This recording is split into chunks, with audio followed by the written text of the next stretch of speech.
반전 시위에 푸틴 계엄령 선포설 우려했던 신호 포착.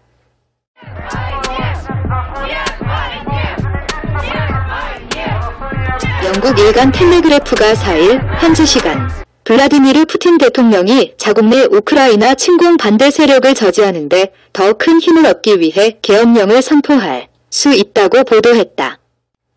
텔레그래프는 푸틴 대통령이 4일 임시회의를 소집해 계엄령을 통과시킬 수 있다는 관측이 퍼지고 있다고도 전했다. 러시아 상트페테르부르크의 한 거리. 경찰이 군인들이여 무기를 버려라 라는 피켓을 든 할머니를 체포하기 위해 다가갑니다. 이 어르신은 올해 나이 77인 러시아 활동가인 옐레나 오시포바 씨인데요. 알고 보니 세계 2차 대전 중 나치 독일의 레닌그라드 포위 공격에서 살아남은 생존자 중 한 명입니다. 당시 나치 독일은 레닌그라드로 불리는 상트페테르부르크를 약 900여일 동안 완전히 봉쇄했고 400만 명가량의 사상자가 발생한 것으로 알려졌습니다. 크렘린궁은 계엄령 선포를 놓고 거짓이라고 부인하고 있지만 EU 전문가와 언론에선 계엄령 가능성이 계속 제기되고 있다.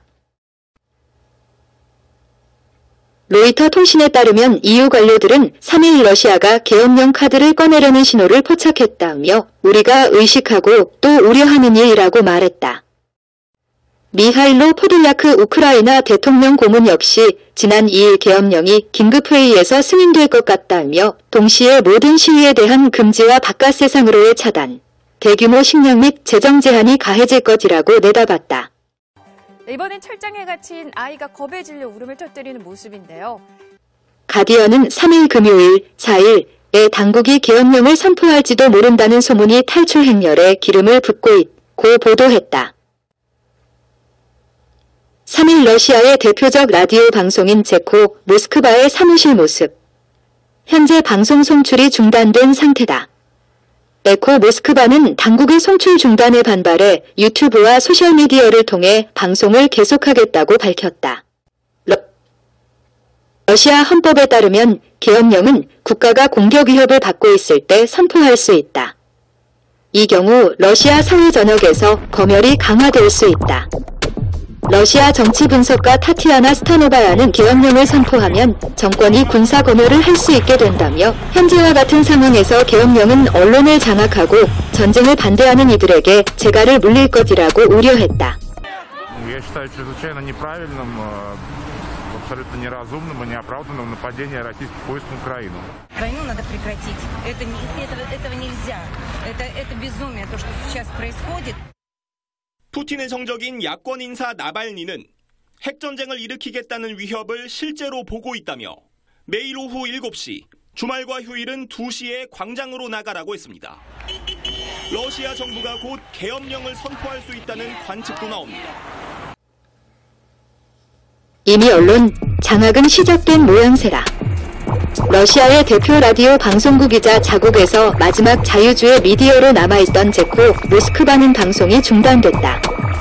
1991년 소련 연방 당시 KGB 주도 쿠데타 이후 처음이다.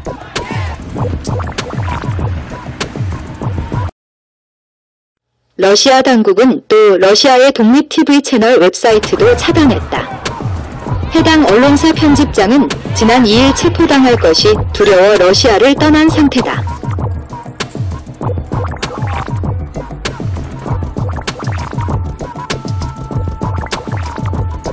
러시아 정부의 비판 언론 탄압은 국내 반전 시위와 맞물려 있다.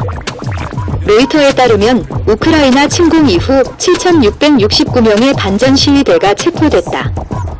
모스크바에 있는 우크라이나 대사관 앞에서 전쟁 반대 시위를 하던 7살 아동도 러시아 경찰에 체포됐다.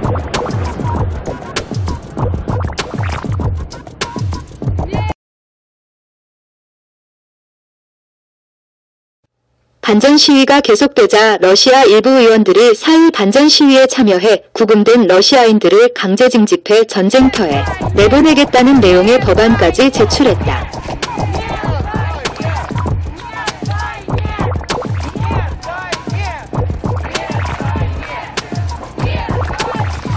워싱턴 포스트 등은 러시아에서 반전 요구가 커지는 데는 예상치 못했던 서방의 제재도 한몫했다고 분석했다. 대강과는 3일 러시아를 향한 추가 제재를 단행해 러시아 신흥재벌 올리가르히 19명과 47명에 달하는 그들 가족의 비자를 제한한다고 밝혔다.